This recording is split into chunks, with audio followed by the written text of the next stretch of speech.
Hello and welcome back to the Level Up English podcast. Hope you have had a fantastic week so far, and I'm sure you've still got a lot of great stuff coming up. Today, we are talking about a long requested episode about mixed conditionals. I always put off these grammar episodes. Put off means postpone, save it until later. I kind of don't want to do it, right? So I always delay it. I put it off until later. And I think partly that's because it's quite challenging to make an episode about grammar and make it fun. But hopefully, if you've seen my previous episodes on grammar, then you will agree that it can be fun because I don't like to teach grammar. Not anymore. I used to teach grammar. But over many years of teaching experience, over many years of teaching students, I kind of realized that teaching grammar is not the best way of learning it. I have taught grammar. If a student wants to learn about it, I will teach it. But I think the best way of learning generally is just to learn through listening, reading, not learning all the rules, but you're kind of picking up the rules naturally as you're having fun. That's my goal. I hope I explained that well, but that's my goal today. I want to share these grammar rules in a fun and natural way, right? So I'll be talking a little bit, giving you some examples, explaining the grammar, but I'll also be talking about some sentences and relating it to my life, encouraging you to relate it to your life as well. I always think any kind of grammar, vocabulary, whatever you're learning, if you can make a connection to your own life, for example, make an example sentence about your life, it is going to be so much more useful and it's going to stick in your brain much more easily. So yeah, as I said, this is Mixed Conditionals. We have done episodes in the past on conditionals, so I will try to put a link to that one in the show notes in the podcast app as well. So if you want to review your knowledge of conditional sentences, you can go back and look at that, or maybe just look at the blog post where I have summarized it. And also, whenever we do one of these kind of grammar type episodes, I always suggest becoming a member. Because on the members website, if you go to the transcript course, the podcast course, we have transcripts for all the episodes. So you can literally see the words highlighted as I'm speaking them. You can find words very easily. You can search for words. So if you remember something that I said, but you don't know what time it was, you can just type in the word and it will go to that time in the episode, which is really useful.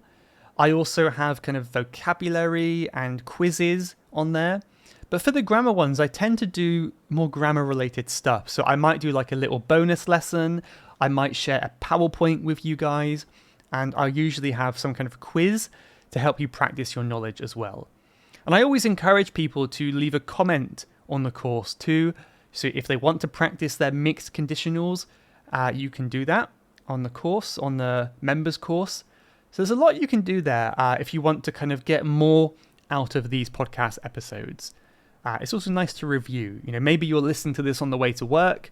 When you come home later, you can go on the website and review using the study materials I shared. There's a few ideas there, but if any of that sounds like it might be useful for you, you can become a member. You only need to be a basic member to get the podcast course, and that is at levelupenglish.school. And then you can find it by clicking on the members button at the top of the page in the banner. Okay, let's get right into the grammar today. So if you don't remember, a conditional sentence is one with a condition. So basically that means we tend to use the word if. Like, if I go home, I will be happy. That's a first conditional sentence. If I go home, I will be happy. So we're talking about some possibility in the future. Mixed conditionals are where these rules kind of mix up and it's not so clear anymore.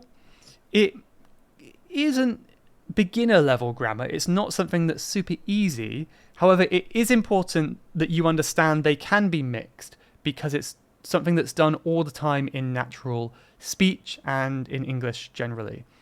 So I tend to suggest to learners that you should get comfortable with the conditional patterns, first of all, which are 0, first, second, third. There are 4 types of conditionals altogether.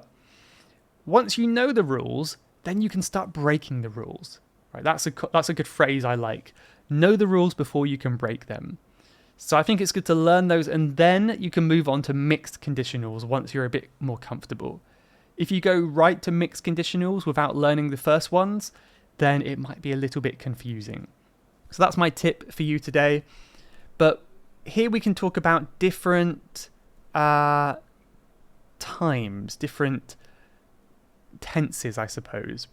So for example, we can do a mixed conditional where we're mixing the past and the present.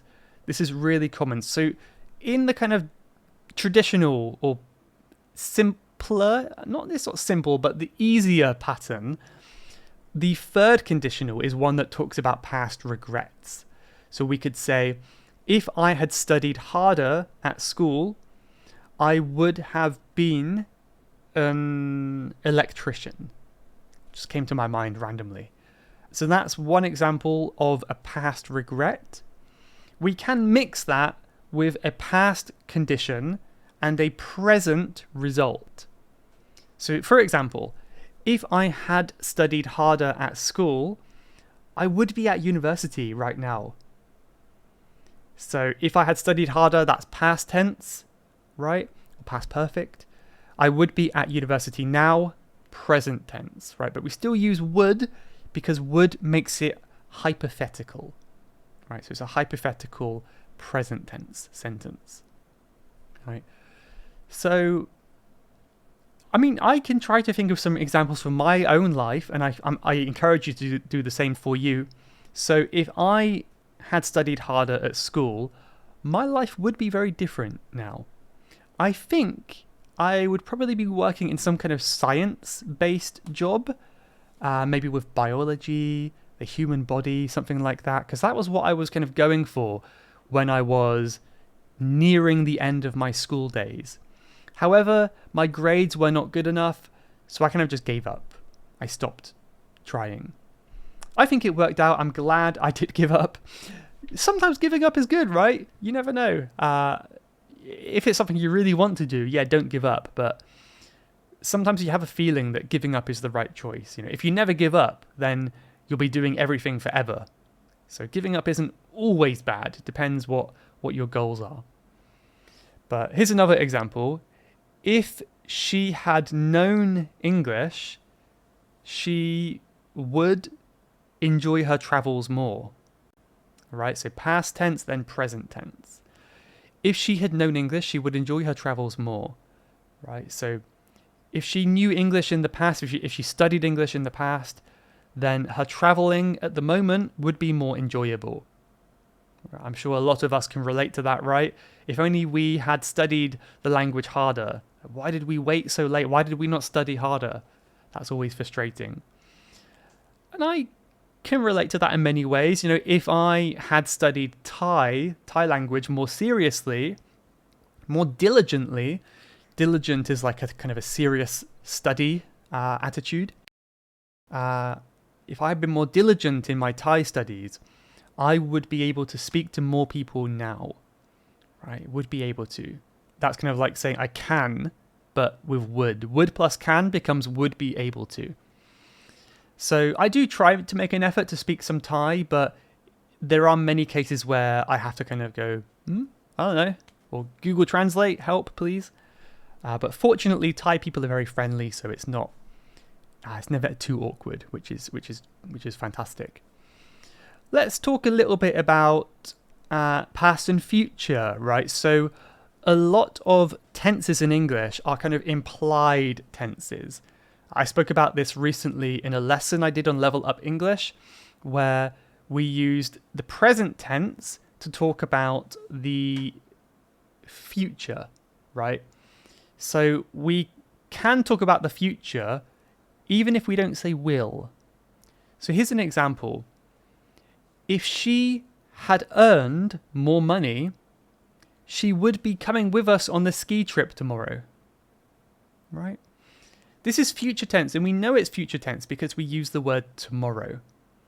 But she would be coming with us. That on its own is not future. So just adding the word tomorrow turns it into the future tense, right? So English can be quite simple sometimes, right? I don't know. But yeah, she cannot come on the ski trip because she didn't earn enough money. But if she had earned more money, she would be coming with us on the ski trip. I would love to go skiing again. I haven't been skiing since I was about 10 years old. I'd love to go again before I get too old and weak in a few decades, hopefully not before then. But yeah, I mean, how many of us can relate to this as well? How many of us have missed out on opportunities because we hadn't earned enough money? Maybe that's our fault for being lazy, but more likely it's not our fault and it's just we didn't get a good job. Maybe our country doesn't give us enough money for what we want to do. Maybe you want to travel to England, but England's expensive and maybe the salary in your country isn't high. That's always a big problem, isn't it? It really, really is a shame. So if I had earned more money, remember the past perfect, if I'd earned more money, I could say I wouldn't need to live in Thailand now. But that's present tense. Let's think of a future one. I would be able to afford to go to Japan next spring. So this is true because I'm looking at booking a trip to Japan, hopefully very soon. However, I'm comparing two different times. I'm comparing February and April. I think April is more like the cherry blossom season, right? So it's peak season. Peak means highest, top, like peak of a mountain, top of a mountain. So it's very expensive to travel at peak season. So I compared the plane tickets and it's like double the cost at peak season. If I had earned more money, I could go at peak season and see the cherry blossoms. However, I hadn't earned enough money. Therefore, I will not be able to go at that time. Right, so I will go in the cold off-season month of February. We have peak season, then we have off-season. They're the opposites. But that's one example. So there are just a few examples of how mixed conditionals can come up in speech. It's much more flexible than you might have learned in school or in a textbook before. So I guess that's a positive thing, that if you do mixed conditionals, it may not affect your meaning too much. But I do think it's important you understand what tense you're using, because if you mix it in a kind of accidental wrong way, it will change the meaning of your sentence. So it's possible to mix them up, but I think it's still important that you understand why you're using the tense that you are. I also should say though, whenever I talk about grammar, I think it's really important to say this, that I don't want you to stop, or I don't want to kind of hinder, which means make it more difficult, hinder your speaking ability. So this is a problem that I have had a lot in the past. When you're speaking English, I don't think it's good to be stopping and thinking about all the grammar you're using. Maybe if you're having an English lesson, it can be a good idea. But generally, I think it's better if you can talk more naturally and not worry about the occasional mistake, right? A lot of people can really be afraid to make mistakes. So they will kind of pause and think for ages and try to say it perfectly. But that's just not...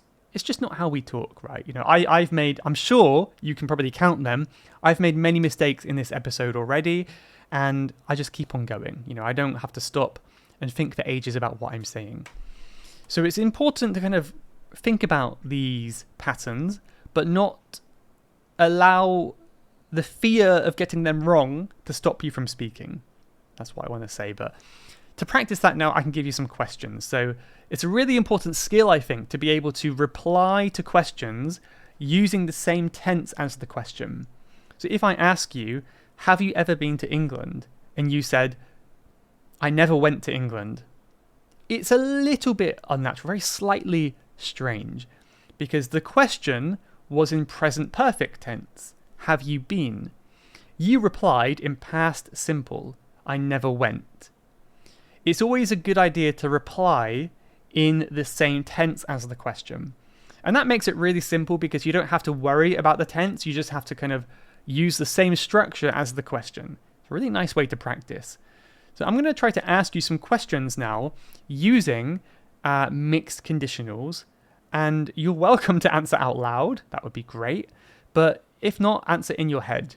Or you could even write them down. If you're the kind of person that really wants to study with me, then write them down. That could be a great thing as well. Also, send them to me if you want to. If you had known about a certain device or technology earlier, how might your daily routine be different today? So here we're using past and present, right? If you had known about a certain technology earlier, how might your daily routine be different today? For me, I might say my editing software that I use to edit these podcasts.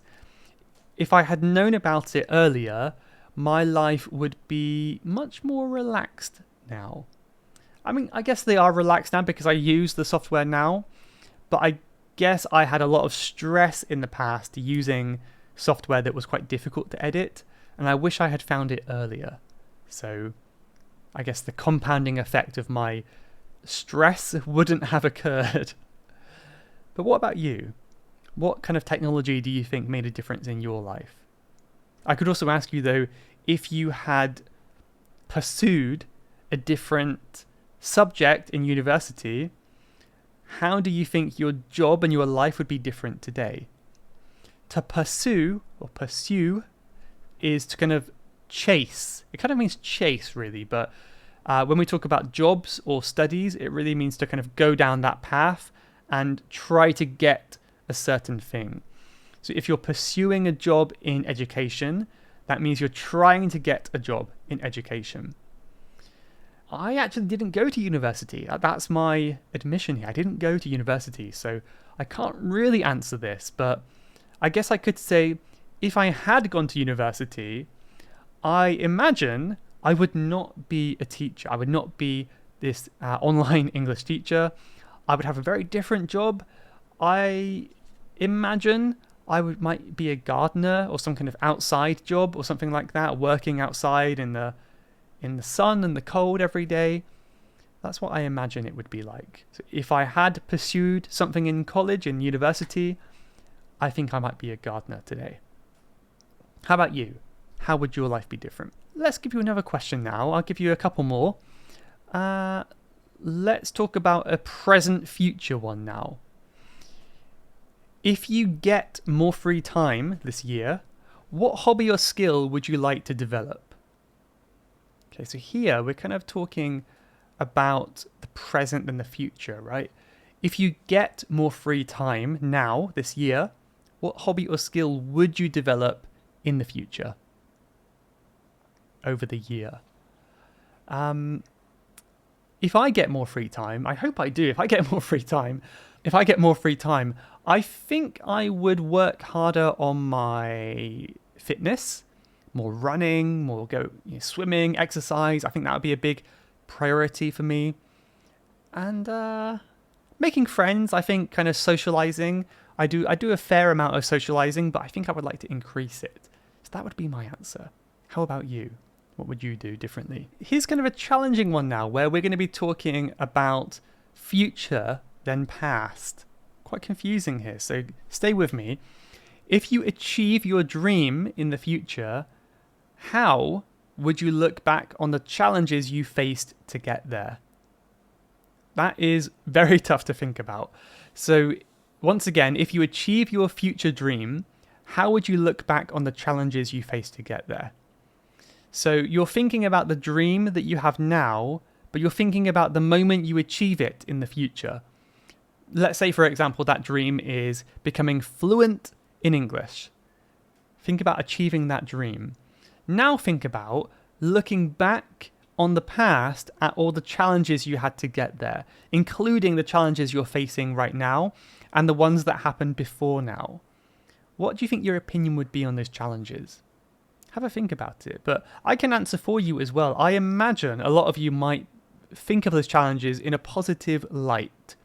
that means a positive way.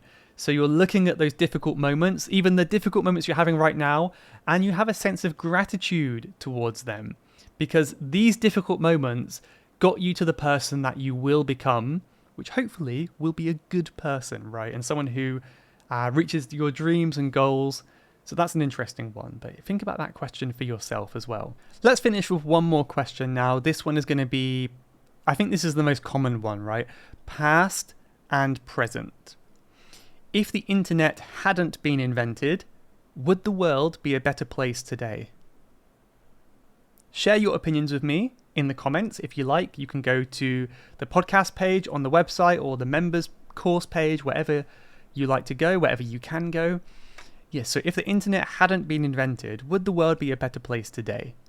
How would the world be different? Would it be better or worse?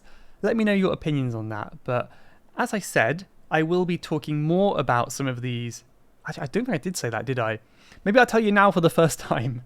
I'll be talking more about these conditionals in the private episode this week. I'll be talking more about questions like this, sharing my own opinions on them, and hearing your opinions too, hopefully.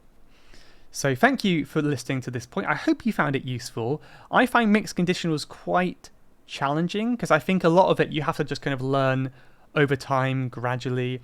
I haven't personally found it can be super useful to sit down and study the rules, because by their nature, mixed conditionals are kind of mixing different rules.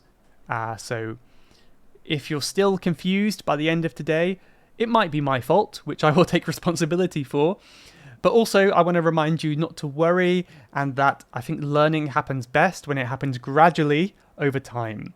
So whenever you're reading or listening or whatever in the next few days and coming weeks, see if you can notice these conditionals, and you might hear a few of them in speech or reading, and then that would be a good time to think about them and try to use them yourself as well. So hopefully that is useful for you.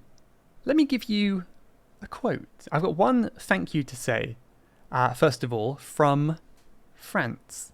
Then I'll give you a quote afterwards. I'm stumbling over my words today, but let's go to France now. So this is a review from J8IGH.